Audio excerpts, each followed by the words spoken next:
Hello friends, வணக்கம். Welcome to trending சமையல். இன்னைக்கு வீடியோவில் நிறைய யூஸ்ஃபுல்லான டிப்ஸ் ஷேர் பண்ணியிருக்கேன். ரொம்பவே இன்ட்ரெஸ்டிங்காகவும் இருக்கும். வீடியோ வந்து ஃபஸ்ட் டைம் பார்க்குறீங்க அப்படின்னா சேனலை மறக்காமல் சப்ஸ்கிரைப் பண்ணிக்கோங்க. இந்த வீடியோவில் எதனா ஒரு டிப்ஸ் பிடிச்சிருந்ததுன்னா உங்கள் ஃப்ரெண்ட்ஸோடையும் ஷேர் பண்ணிக்கோங்க. வாங்க நம்ம வீடியோக்குள்ளே போகலாம்.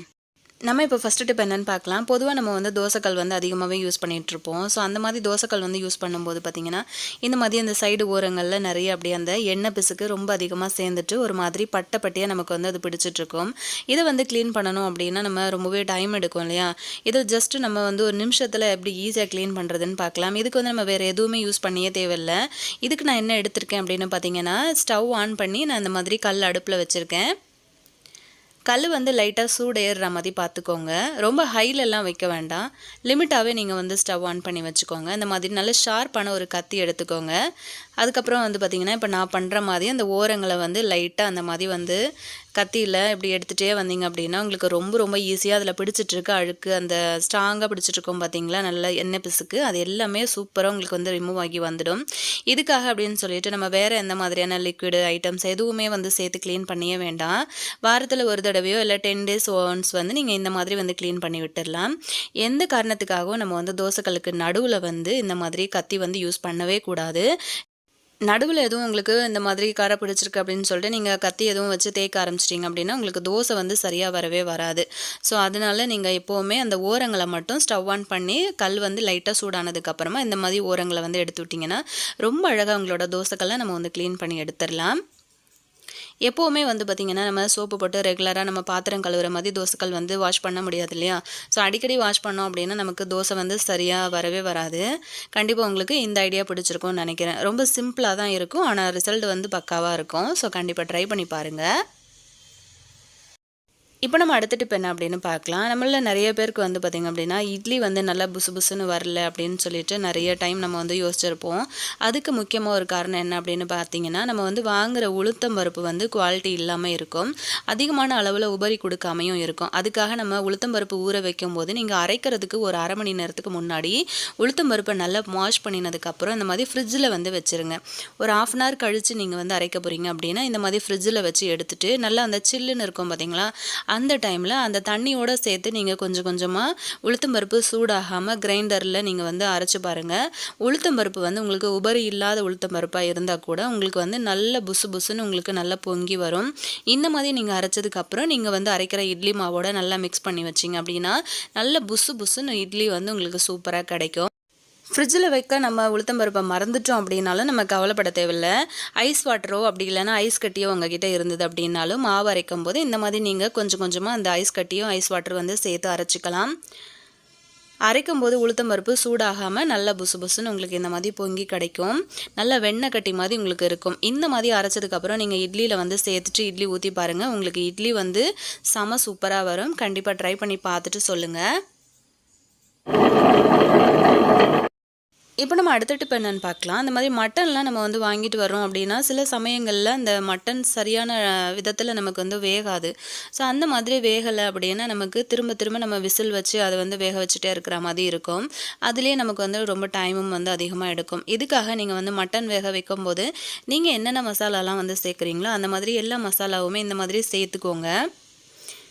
இப்போ இந்த மாதிரி சேர்த்ததுக்கப்புறம் நம்ம இதில் வந்து ஒரு பொருள் ஆட் பண்ண போகிறோம். என்ன அப்படின்னு பார்த்தீங்கன்னா, சின்னதாக வந்து ஒரு தேங்காயோட ஓடு வந்து எடுத்துக்கோங்க. நல்லா அதோட அந்த நாரெல்லாம் இருக்கும்ல அதெல்லாம் வந்து சுரண்டி எடுத்து க்ளீன் பண்ணி கழுவிட்டு அதுக்கப்புறம் அந்த மாதிரி சேர்த்துக்கோங்க. இந்த மாதிரி சேர்த்ததுக்கப்புறமா நீங்கள் வந்து மட்டன் விசில் வச்சு நீங்கள் வேக வச்சு பாருங்கள். மட்டன் வந்து ரொம்ப குயிக்காக உங்களுக்கு வந்து வெந்து வந்துடும். அதுக்கப்புறம் நீங்கள் வந்து எடுத்து பார்த்தீங்கன்னாலே உங்களுக்கு வந்து தெரியும். அதுக்கப்புறமா நம்ம சேர்த்தோம் இல்லையா தேங்காவோடு, அதை வந்து தூக்கி தூர போட்டுடலாம். ஸோ இது நமக்கு தேவைப்படாது. மட்டன் வந்து குயிக்காக வேக வைக்கிறதுக்கு நீங்கள் இந்த மாதிரி ஒரு ஐடியா வந்து ஃபாலோ பண்ணிக்கோங்க. ரொம்ப ரொம்ப ஈஸியாக நம்ம வந்து வேக வச்சிடலாம். கண்டிப்பாக இந்த டிப்பும் பிடிச்சிருக்கும்னு நினைக்கிறேன். வீடியோவுக்கும் மறக்காமல் ஒரு லைக்கும் கொடுத்துருங்க. இப்போ நம்ம அடுத்த டிப் பார்க்கலாம். இந்த மாதிரி ஒரு பவுல் எடுத்துக்கோங்க. 1 கப் அளவுக்கு நம்ம வந்து கடலை மாவு எடுத்துக்கலாம்.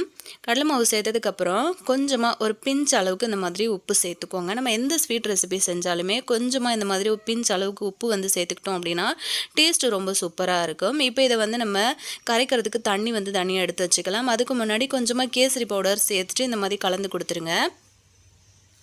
அதுக்கப்புறமா நம்ம கொஞ்சம் கொஞ்சமாக தண்ணி சேர்த்து கலந்துக்கிட்டு நம்ம தோசை மாவோட பதம் இருக்கும் இல்லையா, அந்த மாதிரி வந்து வர்ற அளவுக்கு கரைச்சி எடுத்துக்கோங்க. நம்மள நிறைய பேருக்கு வந்து பார்த்திங்க அப்படின்னா லட்டு வந்து வீட்டில் நம்ம செய்யணும் அப்படின்னு ஆசைப்படுவோம். ஆனால் நமக்கு வந்து அது பூந்தியெல்லாம் வந்து பொரிக்கும் போது ரொம்ப ரொம்ப நமக்கு மிஸ் ஆகிடும். ஸோ சரியான விதத்தில் வந்து லட்டு வரவே வராது. இப்போ நான் சொல்கிற மெத்தடில் நீங்கள் வந்து ட்ரை பண்ணிங்க அப்படின்னா உங்களுக்கு பக்காவான ஒரு லட்டு ரெசிபி வீட்டில் குயிக்காக நீங்கள் ரெடி பண்ணிடலாம். பிகினர்ஸ் கூட நீங்கள் வந்து தாராளமாக பயப்படாமல் இந்த மாதிரி ட்ரை பண்ணி பாருங்கள். இந்த மாதிரி வந்து நம்ம அடித்து அதை வந்து கலந்து எடுத்துக்கலாம். கட்டிகள் எதுவும் இல்லாமல் நல்ல அந்த மாதிரி வந்து கலந்து எடுத்துக்கோங்க. ஒரு ஸ்பூனோ இல்லைனா ஒரு விஸ்கோ அந்த மாதிரி நீங்கள் யூஸ் பண்ணி நீங்கள் கலந்து எடுத்துக்கலாம். இப்போ நம்ம இதை எதில் வந்து பண்ண போகிறோம் அப்படின்னு பார்த்தீங்கன்னா, இந்த மாதிரி ஒரு கொட்டாங்குச்சி நான் வந்து எடுத்திருக்கேன். இப்போ நம்ம வந்து பூந்தி பொரிக்கிறதுக்காகன்னு சொல்லிட்டு அந்த பூந்தி கரண்டிலாம் கடைகளில் விற்கும்ல, அந்த மாதிரிலாம் நம்ம வாங்கியே தேவையில்லை. இந்த மாதிரி ஒரு கொட்டாங்குச்சி இருந்ததுன்னா நடுவில் ஒரு ஹோல் மட்டும் போட்டுக்கிட்டு அதை வாஷ் பண்ணி எடுத்துக்கோங்க. ரெடி பண்ணி எடுத்து வச்சுருக்கிற மாவை இந்த மாதிரி சேர்த்துக்கோங்க அதுக்குள்ளே. இப்போ நம்ம ஸ்டவ் ஆன் பண்ணிவிட்டு கடாய் வச்சு எண்ணெய் வந்து சேர்த்துருக்கேன். எண்ணெய் வந்து நல்லா சூடானதுக்கப்புறமா நம்ம எடுத்து வச்சுருக்கோம் இல்லையா, அந்த மாவை வந்து அதாவது நீங்கள் கை ஒரு விரல் வச்சு அந்த ஹோல்ஸை வந்து க்ளோஸ் பண்ணிக்கோங்க. எண்ணெய்க்குள்ளே விடும்போது அந்த கையை வந்து கொஞ்சம் கேப் விட்டிங்க அப்படின்னா சூப்பராக உங்களுக்கு வந்து விழுந்துடும். நல்லா சுற்றி அந்த எண்ணெயில் ஃபுல்லாகவே வந்து பொரியிற அளவுக்கு சுற்றி சுற்றி இந்த மாதிரி போட்டு விட்டுருங்க. கொஞ்சம் நேரத்தில் வந்து பார்த்திங்க அப்படின்னா உங்களுக்கு நல்லா அந்த மாதிரி ஃப்ரை ஆகிட்டு வரும். ஸோ இந்த மாதிரி வந்து வரும்போது உங்களுக்கு பயப்படாமல் நீங்கள் வந்து செய்யலாம். பிகினர்ஸ் கூட பார்த்த உடனே வந்து செய்கிற அளவுக்கு இருக்கும். கண்டிப்பாக இந்த மாதிரி நீங்கள் செஞ்சு கொடுத்தீங்க அப்படின்னா உங்களுக்கு வீட்டில் வந்து கண்டிப்பாக கேட்பாங்க, கடைகளில் வாங்கின லட்டா அப்படின்ற அளவுக்கு அவ்வளோ சூப்பராக இருக்கும். திரும்ப திரும்ப நம்ம இருக்கிற மாவு எல்லாத்தையுமே இந்த மாதிரி பேட்சஸாக வந்து போட்டு எடுத்துடலாம். பாருங்கள், நான் ஃபுல்லாகவே போட்டுட்டேன். ரொம்ப மொறுன்னு பொரியிற அளவுக்கெல்லாம் நம்ம விட வேண்டாம். கொஞ்சம் மிதமான தீயில வச்சு இந்த மாதிரி வந்து பொரித்து எடுத்துக்கோங்க. இந்த மாதிரி செய்யும்போது நமக்கு ஷேப் எப்படி வந்தாலுமே நம்ம வந்து கவலையே பட வேண்டாம். பாருங்கள், நல்லா ஆறுனதுக்கு அப்புறமா இந்த மாதிரி வந்து இருக்குது. இப்போ இதை வந்து நம்ம எப்படி லட்டுக்கு வந்து ரெடி பண்ணுறதுன்னு பார்க்கலாம். ஒரு மிக்ஸி கப் வந்து எடுத்துக்கோங்க. அந்த மிக்ஸி கப்பில் நம்ம இதை வந்து உள்ளே சேர்த்துக்கலாம். சேர்த்துக்கிட்டு பல்ஸ் மோடில் போட்டு ஒரு 2 தடவை விட்டு எடுத்துக்கோங்க. சும்மா ஒரு 2 ஓட்டு ஓட்டுனா போதும். நம்ம வந்து சட்னி அரைக்கிற மாதிரி ஃபுல் ஸ்பீடில் வச்சு அரைச்சிடக்கூடாது. ஸோ ஃபுல்லாகவே வந்து மாவாயிடும். நீங்கள் வந்து நல்லா ரிவர்ஸ் மோடில் அந்த மாதிரி போட்டிங்க அப்படின்னா நல்லா உங்களுக்கு இந்த மாதிரி உதிரியாக கிடைக்கும். ஸோ இந்த மாதிரி பண்ணிங்க அப்படின்னா உங்களுக்கு பூந்தி லட்டு பண்ணும்போது உங்களுக்கு வந்து தப்பவே தப்பாது. ரொம்ப சூப்பரான டெக்ஸ்சர்லாம் உங்களுக்கு சூப்பராக கிடைக்கும். ஸோ இருக்கிற மாவு எல்லாத்தையுமே நம்ம ரெடி பண்ணி எடுத்த பூந்தி எல்லாத்தையுமே நான் இந்த மாதிரி பல்ஸ் மோடில் போட்டு எடுத்துகிட்டு வந்துட்டேன். எவ்வளோ சூப்பராக நம்ம ரெடி பண்ணிட்டோம் பாருங்கள். இப்போ இதுக்கு வந்து பாகு காய்ச்சிக்கலாம். நம்ம 1 கப் மாவு எடுத்தோம் இல்லையா, எனக்கு வந்து ஸ்வீட் கொஞ்சம் கம்மியாக இருந்தால் போதுமான அளவாக இருக்கும். ஸோ அதுக்காக நான் 3/4 கப் அளவுக்கு எடுத்திருக்கேன். நீங்கள் ஸ்வீட் அதிகமாக சாப்பிட்றீங்க அப்படின்னா இன்னும் கொஞ்சம் சுகர் அதிகமாக எடுத்துக்கலாம். இப்போ அதே கப்பில் ஒரு 1/2 கப் அளவுக்கு தண்ணி மட்டும் சேர்த்துக்கோங்க. சேர்த்துக்கிட்டு ஜஸ்ட் இது வந்து நல்லா அந்த சுகர் வந்து கரைஞ்சிக்கிட்டு அதுக்கப்புறம் அந்த ஒரு கம்பி பதம்னு சொல்லுவோம் இல்லையா, லைட்டாக அந்த மாதிரி வரும்போது கொஞ்சமாக வந்து நம்ம ஏலக்காவை பொடிச்சு சேர்த்துக்கலாம். அதுக்கப்புறம் நம்ம எடுத்து வச்சுருக்கிற இந்த பூந்தியை வந்து உள்ளே சேர்த்துக்கலாம்.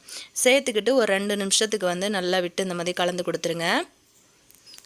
கைவிடாமல் நல்லா அந்த மாதிரி கிளறிட்டே இருங்க. இந்த டைமில் உங்களுக்கு தேவையான அளவுக்கு நீங்கள் வந்து நெய் ஆட் பண்ணிக்கோங்க.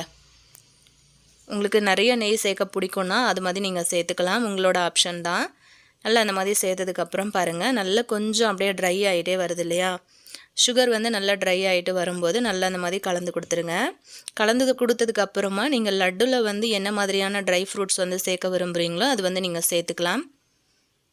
நான் வந்து இன்றைக்கி பாதாம் மட்டும் அந்த மாதிரி சேர்த்துருக்கேன். சேர்த்துட்டு ஸ்டவ் ஆஃப் பண்ணிவிட்டு க்ளோஸ் பண்ணிடலாம். மூடி போட்டு மூடி அப்படியே இறக்கி வச்சுருங்க. ஒரு 5 நிமிஷம் கழித்து நம்ம பார்க்கலாம்.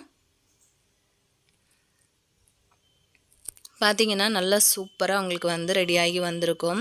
கரண்டி வச்சு இந்த மாதிரி கலந்து கொடுக்கும்போது நல்லா உதிரியாக சூப்பராக இருக்கும். ரொம்ப ஆற விட்டுறக்கூடாது. கையில் வந்து உங்களுக்கு பிடிச்சி உருண்டை பிடிக்கிற அளவுக்கு சூடு நமக்கு தாங்கும் இல்லையா, அந்த அளவு வர்ற வரைக்கும் லைட்டாக ஆறுனா உங்களுக்கு போதும். அதுக்கப்புறமா கையில் வந்து கொஞ்சமாக நெய் வந்து அப்ளை பண்ணிக்கோங்க. அதுக்கப்புறம் இந்த மாதிரி நீங்கள் பிடிக்க ஆரம்பிச்சிங்கன்னா ரொம்ப சூப்பராக லட்டோட ஷேப்பில் அழகாக பிடிச்சி எடுத்துடலாம். இந்த மாதிரி செஞ்சிங்க அப்படின்னா டேஸ்ட்டு அல்டிமேட்டாக இருக்கும். அதே மாதிரி பார்த்த உடனே செய்கிற அளவுக்கு ரொம்ப ஈஸியாக இருக்கும். எப்போ வேணும்னாலும் நீங்கள் வந்து சடனாக இதை வந்து ட்ரை பண்ணி பார்க்கலாம். கெஸ்ட்டு வர்றாங்க அப்படின்னாலும் டக்குன்னு வந்து நிமிஷத்தில் நீங்கள் வந்து ரொம்ப டேஸ்டியான லட்டு வந்து ரெடி பண்ணி கொடுத்துடலாம். இந்த டிப்ஸ் எல்லாமே உங்களுக்கு பிடிச்சிருந்ததுன்னா மறக்காமல் என்னோட சேனலை சப்ஸ்கிரைப் பண்ணிக்கோங்க. அப்பப்போ நம்ம போடுற வீடியோஸ் எல்லாம் நீங்கள் மிஸ் பண்ணாமல் பார்க்க முடியும். இந்த வீடியோ உங்களுக்கு பிடிச்சிருந்ததுன்னா மறக்காமல் உங்கள் ஃப்ரெண்ட்ஸ் அண்ட் ஃபேமிலி மெம்பர்ஸோடையும் ஷேர் பண்ணிக்கோங்க. ஆல்ரெடி நம்ம சேனலில் நிறைய டிப்ஸ் வீடியோஸ் நம்ம வந்து போஸ்ட் பண்ணியிருக்கோம். டைம் இருந்ததுன்னா மறக்காமல் செக் பண்ணுங்கள். எவ்வளோ அழகாக ரொம்பவே ஈஸியான மெத்தடில் நம்ம வந்து லட்டு ரெடி பண்ணிட்டோம். அவ்வளோ டேஸ்டியாக ரொம்ப சூப்பராக இருக்கும். ஒரு வாரம் வரைக்கும் கூட நம்ம வந்து வச்சு சாப்பிட்ற அளவுக்கு அவ்வளோ அருமையாக இருக்கும். எந்த அளவுக்கு ஜூஸியாக இருக்குது பாருங்கள். ஸோ கண்டிப்பாக இந்த ஃபெஸ்டிவல் டைமில் கண்டிப்பாக நீங்களும் வந்து ட்ரை பண்ணி பார்த்துட்டு எப்படி இருக்குன்னு சொல்லுங்கள். நெக்ஸ்ட் ஒரு வீடியோவில் நம்ம மீட் பண்ணலாம் ஃப்ரெண்ட்ஸ். தேங்க்யூ.